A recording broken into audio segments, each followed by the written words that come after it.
On Tuesday, Canada announced the addition of 13 countries to its Electronic Travel Authorization, or ETA, program for eligible travelers. 5 of those countries are Caribbean: Antigua and Barbuda, St. Kitts and Nevis, St. Vincent and the Grenadines, St. Lucia, and Trinidad and Tobago. According to a media release, travelers from these countries who have held Canadian visas in the past 10 years or who currently hold valid U.S. non-immigrant visas can use ETA instead of a visa when traveling to Canada by air. The ETA, an entry requirement for visa-free foreigners traveling to Canada by air, is electronically linked to the traveler's passport and is valid for up to 5 years or until your passport expires, whichever comes first. Less than 24 hours after revealing the list of new visa-exempt countries, Canadian High Commissioner to Barbados and Eastern Caribbean, Lillian Chatterjee, announced that Grenada and Dominica would be listed in the CAN Plus program, which would see expedited visitors visa processing for persons who had Canadian visas within the last 10 years or a currently valid U.S. visa. Individuals who already have a valid visa can continue to use it to travel to Canada.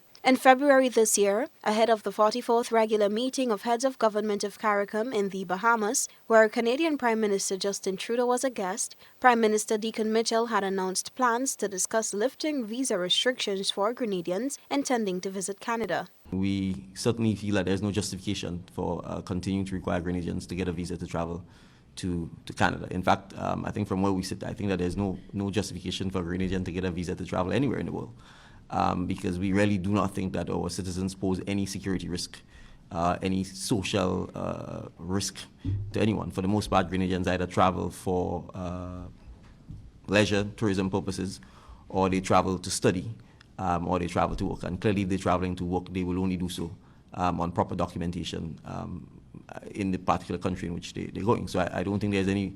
Grenada is not a place where people are persecuted. It's not a place where people are fleeing any political, social, or religious issues.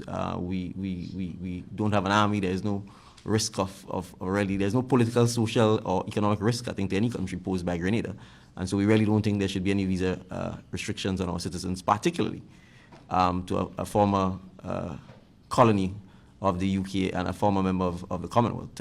So we certainly would be raising that issue with the Prime Minister of Canada. GBN requested a response to this latest development from the Office of the Prime Minister and the Office of the Minister of Foreign Affairs and awaits a response. Reporting for GBN News, Beverly Telesford.